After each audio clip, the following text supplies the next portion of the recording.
तीसरा क्वेश्चन, सबसे पहले यहाँ ये नोट करें, हमें दिए गए अंक क्या एवं कंडीशन एवं पुनरावृत्ति है अथवा नहीं, ये तीन बातें यहाँ पर नोट कर लीजिए। देखिए दिए गए अंकों की संख्या कितनी है 6, क्लियर, 5 गायब है यहाँ से, कुल 6 हो गए। जो संख्याएं प्राप्त करनी है वो 3 अंकों वाली है तथा सम भी है, ध्यान रखना, पुनरावृत्ति नहीं हो रही है। क्लियर, समझ में आ गया। अब यहाँ पहले समझना, हमें 3 अंकों वाली संख्या इस प्रकार से प्राप्त हो, जिसके अंतर्गत एक इकाई स्थान होगा, एक दाई स्थान होगा और एक सैकड़ा वाला स्थान होगा। क्लियर। अब ये दोनों स्थान है जो अपने, ये तो एक ही नियम के अंतर्गत आ जाएंगे। क्यों? इन दोनों स्थानों के लिए हम सम अथवा विषम किसी भी अंक का प्रयोग कर सकते हैं, संख्या के सम होने पर कोई प्रभाव नहीं पड़ेगा। क्लियर। लेकिन जो इकाई वाला स्थान है वही निर्धारित करेगा संख्या सम है अथवा विषम। इसे कौन निर्धारित करता है? केवल इकाई स्थान। संख्या के सम होना अथवा विषम होने को केवल इकाई स्थान ही निर्धारित करता है। इकाई स्थान पर हमें ध्यान रखना होगा, हमेशा सम रहने के लिए अंक 2, 4 अथवा 6 का ही प्रयोग करेंगे।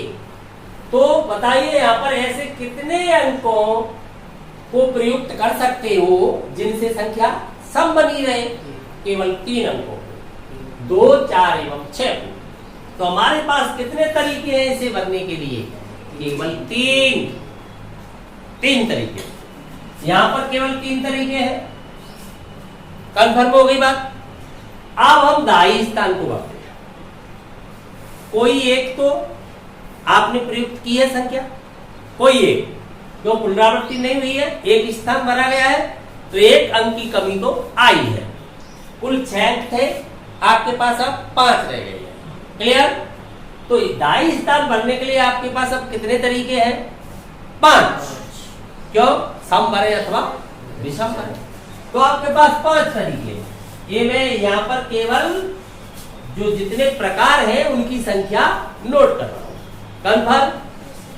कोई एक अंक तो भरा है, एक अंक वहां पर भी भरा है, 2 अंकों की कमी हो चुकी है। आप 6 अंक थे, अब आपके पास कितने रहे?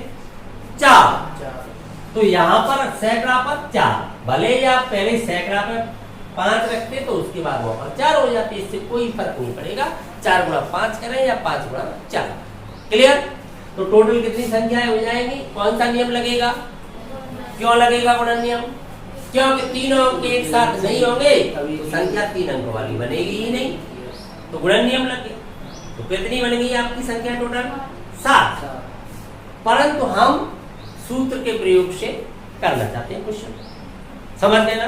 ये तो हम पहले भी कर लेते हैं, 7.1 में भी कर लेते हैं, समझ लेना। लेकिन हमें यहाँ सूत्र का प्रयोग करना है। प्रयोग करना है तब देखिए 2 स्थिति उत्पन्न हो गई है, तो 2 प्रकार की घटना हो गई। एक इकाई के अंक को स्पेशल तरीके से भरा जा रहा है, उसके लिए कुछ विशेष संख्याओं का ही प्रयोग किया जा रहा है। तो इकाई स्थान को भरने की घटना यहाँ अलग हो जाएगी, जबकि दहाई एवं सैकड़ा एक ही तरीके में आ जाएंगे। तो 2 प्रकार से मान लो। तो इस प्रकार से क्वेश्चन को देखें, इकाई स्थान को भरने के प्रकार। इकाई स्थान को भरने के प्रकार बताइए कितने हो जाएंगे आपके पास? अंक के केवल अवेलेबल 3, जिसमें से स्थान भरना है आपको A। क्लियर। अब यहां मैं ये नहीं लिखूंगा दाई स्थान को भरने के प्रकार एवं सैकड़ा एक साथ दोनों। क्यों? फॉर्मूला लगा रहा हूं, परम्यूटेशन इसलिए तो आया है जो एक साथ काम करेगा। दहाई एवं सैकड़ा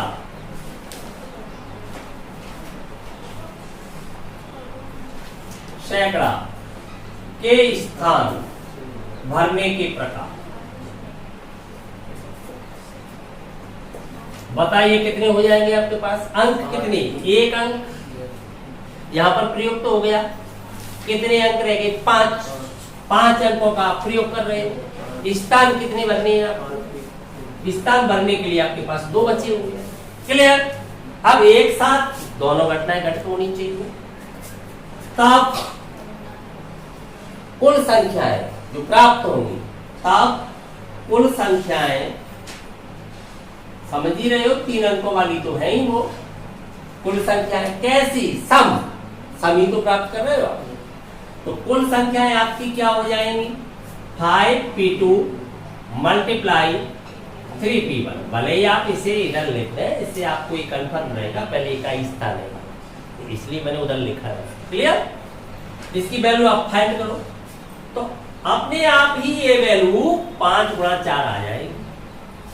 तो इसका मान जब फाइंड करोगे तो आपके पास ये फॉर्मूला है n परम्यूटेशन r का। क्या फॉर्मूला है, factorial n upon factorial n minus r।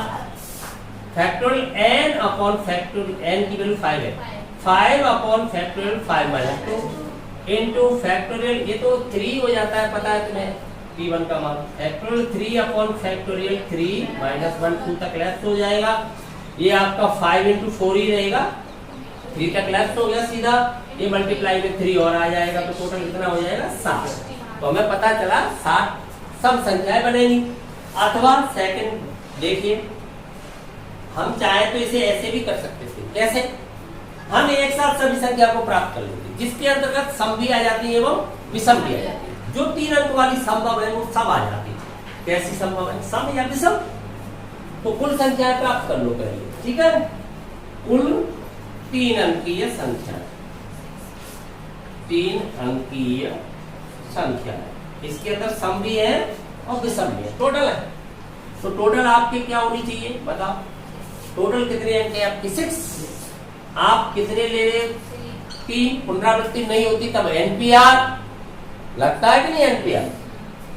तो इसकी वैल्यू फाइंड करो आप, फैक्टोरियल 6, फैक्टोरियल 6 माइनस 3 तक लैप्स किए, 6 इंटू 5 इंटू 4 इतनी प्राप्त होगी, मल्टीप्लाई मत करो, रखा रहे इतनी प्राप्त होगी। अब हमें कैसी संख्या चाहिए, सम। तो देखिए यहां पर सम अंकों की संख्या कितनी है 3, विषम अंकों की संख्या भी कितनी है 3।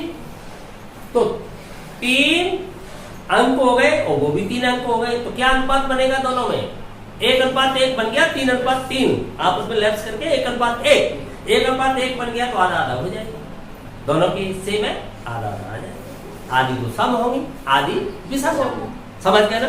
तो आप उसका प्रयोग करें तो आधा करना पड़ेगा यहाँ पर। हाँ आते हैं, सम संख्याएं कितनी होंगी, सम संख्याएं इनमें से जो सम होंगी वो आधी रह जाएंगी, 6 इंटू 5 इंटू 4 अपॉन 2। समझ में आ गया आधा क्यों रह गया। तो कितनी हो जाएंगी यहाँ पर 3 इंटू 5 इंटू 4, देखिए यही आया था, ये आपकी 7, ऐसे भी कर सकते हैं। समझ में आया।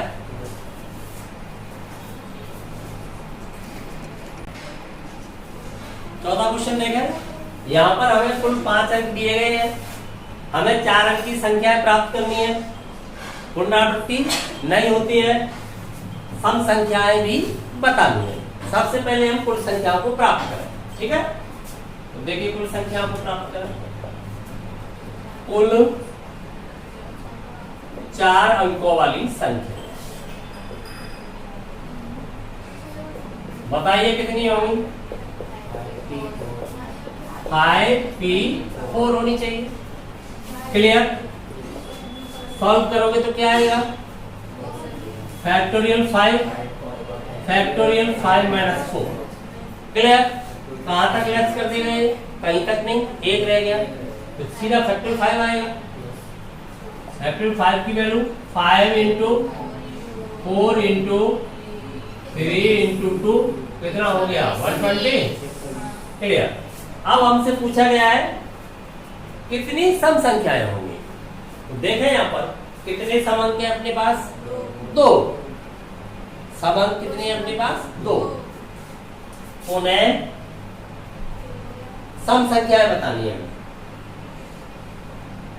सम संख्याएं देखिए, सम संख्याएं कितनी हो जाएंगी? तो सम संख्याओं के लिए हमें इकाई स्थान को 2 एवं 4 से ही करना होगा। हमारे पास 2 ही तरीके रह जाएंगे। अभी जस्ट इससे पहले एक क्वेश्चन बताया है, समझ में आया होगा। तो यहाँ पर अब डायरेक्ट कर दूं दोनों घटनाओं में, अब तो समझ ही गए हो इकाई स्थान कैसे भरना है मुझे। तो पहले इकाई स्थान को 2 में से कितना अंक भरना है मुझे? 1 भर दिया। अब 2 की कमी आ गई, शेष अंक कितने रह गए अपने पास? 5 है ना। 5 में से 1 अंक गया है ना, 1 भरने वाला, ये थोड़ी गया, ये तो प्रकार है, ये तो n है, 1 अंक। तो 4 रह गए। 4 में से स्थान कितने बचे हुए? 3। 4 अंक वाले बना रहा हूं, 3 स्थान भरने। तो 4 परमुटेशन 3 इंटू ये मल्टीप्लाई। समझ में आ गई पूरी बात? तो इसको हम सॉल्व करूंगा तो ये 4p3 कितनी वैल्यू है? फैक्टर 4 ही आ जाएगी। समझ गए ना? तो सीधा कर दो, 4 इंटू 3 इंटू 2 1 क्या करोगे? और इसके लिए क्या आ जाएगी वैल्यू? 2 ही आ जाएगी। तो इंटू 2 टोटल कितनी होगी बताइए? 48। समझ में आया? अथवा दूसरा ऑप्शन भी है आपके पास, ऐसे भी आप देख सकते हो। कैसे? जैसे आपने कुल संख्याओं को तो याद कर ही लिया है, इसी के अंदर सम है, इसी के अंदर विषम है। आप उनका अनुपात निकालना है, सम एवं विषम का या विषम एवं सम का, कैसे भी निकालना है। तो यहाँ पर ये भी देख सकते हैं, सम अनुपात विषम। क्या बोल रहा है? सम अंकों का विषम अंकों की संख्या में अनुपात ले रहा हूं। तो सम अंकों की संख्या कितनी है अपनी? 2। ये 2 नहीं लिख रहा मैं, गिन के 2 लिख रहा हूँ, 2 और 4, 2 अंक। ठीक है, ये कितने हैं? 1 2 3, ये अंक 3 है, 2 अनुपात 3 हो गया। इनमें कोई अगर कॉमन फैक्टर होता तो और छोटा कर लेता, सरलतम रूप ले लेता मैं अनुपात का। जैसे अभी 3:3 हुआ था तो मैंने 1:1 कर लिया था, पहले क्वेश्चन में कर लिया था, 1:1 कर लिया था। लेकिन यहाँ पर कोई कॉमन फैक्टर नहीं है, 2:3 रहेगा। मुझे इस अनुपात में किस संख्या को बांटना है? 1 से 20 को। लेकिन मुझे कौन सा वाला भाग चाहिए? सम वाला। तो क्या होगा? सम वाला भाग ऊपर रखा जाएगा, अनुपातों का योग, जिससे 1 हिस्सा मिलेगा, 2 हिस्से मुझे चाहिए। समझ गए ना? तो मुझे चाहिए सम संख्या, इससे प्राप्त करना सम संख्या क्या हो जानी चाहिए? 2/3 2/5 अनुपातों का योग 1 इंटू 120 कुल संख्या, ऐसे प्राप्त कर सकते। देखिए 5 से कितने टाइम? 24 टाइम्स। 2 इंटू 24, 24 पंजे 120, कितना आ गया? 48। क्लियर? ऐसे भी फाइंड कर सकते। यहीं पर आपको विषम संख्या है ज्ञात करने को कह दिया जाए तो यहाँ पर क्या हो जाएगा? केवल 3 बस। और इसी स्थिति में क्या हो जाएगा? इसी स्थिति में ये हो जाएगा, विषम अंक अपने पास 3 है तो यहाँ 3p1 हो जाएगा। जब 3p1 हो जाएगा तो यहाँ पर फिर नो इफेक्ट, ये तो सेम रहेगा, अंक तो एक ही खर्च हुआ है ना। समझ में आ गई पूरी बात? ठीक। 5वां क्वेश्चन समझा। यहाँ पर कुल व्यक्तियों की संख्या कितनी दे रखी है? 8। हमें एक अध्यक्ष एवं एक उपाध्यक्ष का चयन करना है, पर यहाँ पर कंडीशन है, पुनरावृत्ति नहीं होगी, अर्थात कोई व्यक्ति एक से अधिक पद पर नहीं रह सकता है। क्लियर? तब 8 व्यक्तियों से 2 व्यक्ति चुनने के प्रकार क्या हो जाएगा? AP2। आगे समझ में? तो देखिए अभीष्ट प्रकार, अभीष्ट प्रकार आपके हो जाएंगे 8p2। फॉर्मूला लगाएं, फैक्टर 8 फैक्टोरियल 8 माइनस 2, 6 तक सीधा लेफ्ट कर देगा तो कितना बचेगा? 8 इंटू 7 यानी 56। क्लियर? छोटा क्वेश्चन है। हाँ, 6वां क्वेश्चन। यहाँ पर हमें एक इक्वेशन दिया गया है, तब हमें n की वैल्यू फाइंड करनी है। तो देखिए इक्वेशन को सॉल्व करते हैं। n परमुटेशन r का फॉर्मूला क्या होता है? n परमुटेशन r का फॉर्मूला होता है factorial n upon factorial n minus r। Clear? अब यहाँ पर ये नोट कीजिए, n के स्थान पर n-1, r के स्थान पर 3 का प्रयोग करना है। तब ये ओपन हो जाएगा फैक्टोरियल n-1, n के स्थान पर n-1 upon factorial n-1 minus 3, r के स्थान पर क्या है? 3। क्लियर हो गई बात? यहां पर दिया है रेशियो, अगर इसे मैं डिवाइड में लाऊंगा इस प्रकार से डिवाइड में आ जाएगा upon factorial n upon factorial n minus 4, तो फॉर्मूला लग गया। मेन डिवाइडर को थोड़ा बड़ा रखिए क्योंकि यही मल्टीप्लाई में चेंज होता है, ये पूरा फ्रैक्शन है, ये भी पूरी भिन्न है, ये मल्टीप्लाई में चेंज होगा। युगल इधर तो सीधा क्या लिख दोगे आप 1/9। अब आगे देखें फैक्टोरियल n माइनस 1 अपॉन ये कितना हो गया 1 और 3 ऐड होके हो गया माइनस का 4। क्लियर, ये मेन डिवाइडर आपका मल्टीप्लाई में चेंज हो गया, ये संख्या पलट जाएगी, तो ये हो जाएगा n minus 4 upon factorial n, यूपल आ गया 1/9। एम्प्लाइज से इक्वेशन फॉरवर्ड करें, हमेशा आगे जा रहे हैं एम्प्लाइज से, या इक्वल नहीं लगा सकते। अब देखिए लेफ्ट हो गए, यहाँ देखिए n-1 बड़ा है अथवा फैक्टोरियल n बड़ा है, n बड़ा होता है n-1 से, क्योंकि यहाँ पर तो -1 सब्ट्रैक्ट हो गया है, n बड़ा है तो इसे ओपन करें जिससे ये प्राप्त होगा आगे। तो आगे अपने पास बचता है फैक्टोरियल n-1 अपॉन ये फैक्टोरियल n, मैं ओपन कर रहा हूँ n को, यहाँ से बाहर निकालूंगा तो एक कम हो जाएगा, तो फैक्टोरियल के अंदर रह जाएगा n-1। क्लियर, इधर चल ही रहा है आपका 1/9 एम्प्लाइज, तब n-1 ये लेफ्ट हो जाएगा, तो केवल अपने पास रह जाएगा 1/n यूकल 1/9। अब आप n को फाइंड कर सकते हैं, कैसे? रेसिप्रोकल ऑन बोथ साइड्स, दोनों ओर व्युत्क्रम लेने पर। अगर आप ये नहीं समझते हो तो बजगुणा समझते हो, बजगुणा कर लीजिए जैसे भी समझते हो। तो n की वैल्यू क्या आ जाएगी 9, तो n का मान कितना है 9 होना चाहिए। 7वां क्वेश्चन नोट करें, यहां हमें r की वैल्यू फाइंड करनी है, यहां दो कंडीशन दे रखी है 5pr equal twice 6 permutation r-1 और यहां पर ट्वाइस नहीं है, तो दोनों कंडीशन में फाइंड करना है। पहली कंडीशन लेते हैं 5 permutation r equal twice 6 permutation r-1। Clear, formula factorial 5 upon factorial 5 minus r, इधर भी फॉर्मूला लगाए twice into factorial 6 upon factorial 6 minus, यहाँ ध्यान दें आप इसको सब्ट्रैक्ट करोगे तो ये नेगेटिव हो जाएगा, ये पॉजिटिव हो जाएगा, या तो आप साथ ही कर सकते हैं, इसे नेगेटिव इसे पॉजिटिव। अगर आप नहीं समझ पाते तो ब्रैकेट लें और ऐसे लिखें r-। क्लियर, अब अगले स्टेप को देखें, यहाँ पर फैक्टोरियल 6 ये फैक्टोरियल 5 अर्थात 6 बड़ा है 5 से, तो इसे ओपन करेंगे, ये फैक्टोरियल 5, यहाँ पर भी देखें ये आपका फैक्टोरियल 5 माइनस r है, यहाँ पर आपका क्या बन चुका है 7 माइनस r। आप नहीं समझ रहे तो एक स्टेप लेना पड़ेगा, यहाँ पर factorial 5 minus r equal twice into, इसे ओपन कर रहा हूँ 6 फैक्टोरियल 5 अपॉन 6, ये माइनस r हो जाएगा, ये प्लस का 1 होके इस पे ऐड हो जाएगा, तो ये हो जाएगा फैक्टोरियल 7 माइनस r।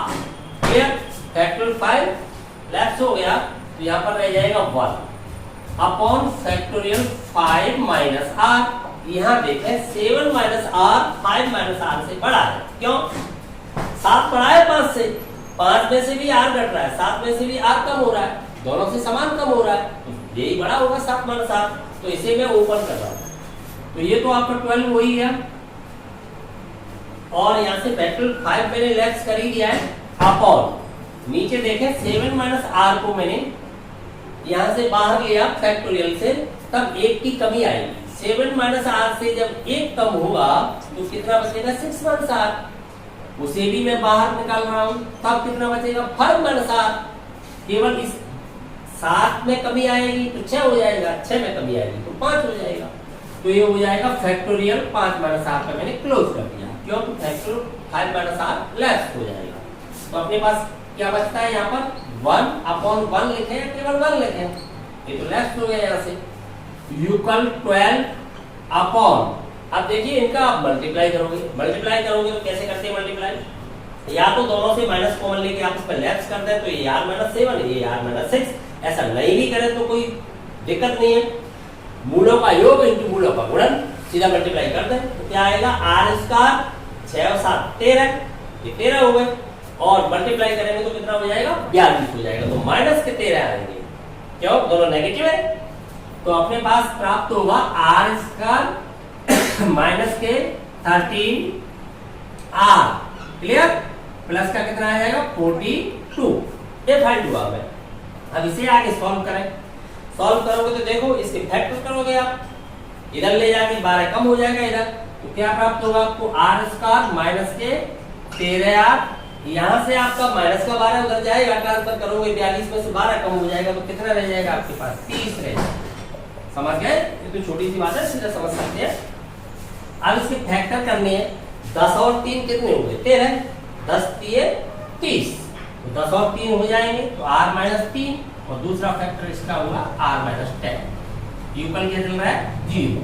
अब वैल्यू फाइंड करो तो r की वैल्यू 2 प्राप्त हो रही है, एक तो r इक्वल आ रहा है 3 और एक r इक्वल आ रहा है 10, परंतु हमें देखना होगा इनमें से कौन सी वैल्यू यहाँ पर इसे संतुष्ट कर पाती है। तो देखिए n की वैल्यू 5 है, छोटी वैल्यू देखेंगे तो n की वैल्यू 5 है, अगर हमने r की वैल्यू 10 ली तो संभव ही नहीं है, क्योंकि 5 से हम 10 ले नहीं सकते हैं। r का जो मान है वो 5 के बराबर या उससे छोटा रहना चाहिए, तो फिर r का मान क्या होना चाहिए, यहाँ पर 3, 5 10 संभव नहीं है, तो आपको लिखना पड़ेगा यहाँ r इज नॉट इक्वल 10, इसलिए r की वैल्यू आपकी क्या आ गई 3, क्लियर, क्यों, 10 5 से बड़ा है, समझ में आया। अब देखिए सेकंड पार्ट इसका देखते हैं। सेकंड पार्ट के अंदर क्या है, 5 permutation r equal 6 permutation r minus 1, ये दिया गया है। क्या अंतर था दोनों पार्टों में, यहाँ पर ट्वाइस था, वहां पर ट्वाइस नहीं, यही तो अंतर था। अगर आप समझ पाते तो मैं डायरेक्ट यहाँ आ सकता हूँ, क्यों, यहाँ ट्वाइस सेम कैलकुलेशन आएगी, कोई अंतर तो आ नहीं रहा है, केवल यहाँ पर ट्वाइस नहीं होने से यहाँ पर क्या हो जाएगा 6 हो जाएगा, और क्या हो जाएगा ट्वाइस नहीं होगा तो यहाँ पर 6 हो जाएगा, यहाँ पर 6 हो जाएगा, नीचे कैलकुलेशन आपकी सेम चल के आएगी, यहाँ पर आपका 6 रह जाएगा। तब आप 42 से 6 कम करोगे, 42 से 6 कम करोगे तो कितना बचेगा आपके पास 36 बचेगा। तो डायरेक्ट आप समझ पा रहे हो तो मैं सीधा प्ले कर देता हूँ, यहाँ तक सेम आएगा, केवल ये अच्छा हो जाएगा तो मैं यहीं से प्ले कर देता हूँ। तब आपको क्या फाइंड होगा, शेष आप उसी तरह करते लाए, ठीक है।